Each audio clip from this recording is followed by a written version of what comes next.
BunkHaus Podcast. Do you guys remember that song, the Kenny Rogers song? I can't remember the name of the song. Lucille. Mm-hmm. You picked a fine time to leave me, Lucille. Yeah, I just got that album on vinyl, by the way, so I'm pretty stoked about that. Yeah. What's the next line in that? 400 children in a crop in a field. That's what I said. 400 children. Is that not what it is? No, I think it's actually 4 hungry children. But I thought 400 children in a crop in the field. My entire life. It was like the Smurfs. Yeah. He was like Papa Smurf. Is that really not what it is? That would make sense. I never thought I'd be a victim to one of the like lyrics that are commonly, misconstrued or whatever. Like I always thought like, no, I'm good. I got it on lyrics, but I thought it was 400 children. Me too. 400 children. And that's 4 kind of like hungry children. 4 hungry children. Yeah, 4 hungry I don't know. children. I just thought it was like a play on how many children this family's got, with the crops in the field and all that. Children. It's like half Vinez. Yeah, exactly. I knew people with 400 children. Anyways.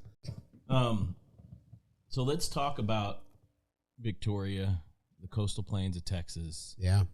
Your youth. Take us through a little bit of how you got to where you are now. Yeah, man. So, I guess we can honestly start at my grandpa. He was a cowboy, man. He's 75 now, 76. He grew up in the era of the cowboy and hippie kind of coalition era, I feel like. And, he was a home builder himself. My parents bought his business actually and continued to build homes and everything. But before that, he bought this ranch in Cuero, Texas, kind of outside of Cuero.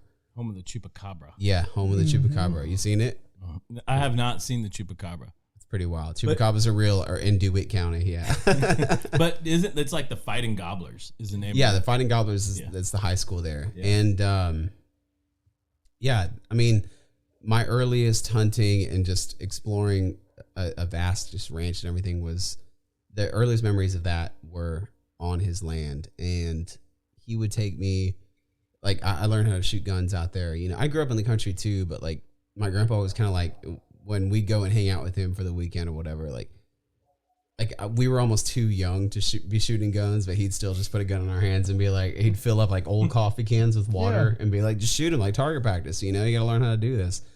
So we would do that. And then eventually when I was about 11 or 12, maybe, I shot my first deer out there. And I just fell in love with it, man. I fell in love with sitting in the blind with your rifle and your grandpa and your coffee and everything like that. I wasn't drinking coffee at that point, but just smelling his coffee from his thermos and everything like that. Just the memories of it and just the everything from the smells to the sights and seeing where the field was, it's just so ingrained in my mind to where I remember that first shot I took and it was just beautiful, man. I still think about it. And to this day, every year, I try and get at least a deer, and whether it's out there or my parents' place out in Inez. And growing up, I would, get a deer off even just the back porch of my parents' place, honestly. Like, I do the whole, like, the bow hunting and everything like that, too. But I'd also just sometimes the deer would just walk out in the field. And, you got to take advantage of that. And That's be country like, all life. right. That's country life. That's country life, man. And that's just how I grew up.